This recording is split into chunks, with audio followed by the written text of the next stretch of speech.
Probability is the branch of mathematics concerning numerical descriptions of how likely an event is to occur or how likely it is that a proposition is true.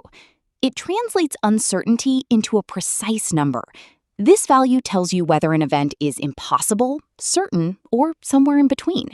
The theoretical or classical probability of an event E, denoted by P of E, is given by P of E equals N of E divided by N of S, or number of outcomes favorable to E divided by number of all possible outcomes of the experiment, where the outcomes of the experiment are equally likely.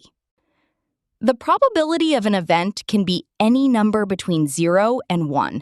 It can also be 0 or 1 in some special cases. The sum of the probabilities of all the elementary events of an experiment is 1. For an event E, P of E plus P of angle bar equals 1, where angle bar is the event not E. Angle bar is called the complement of the event E.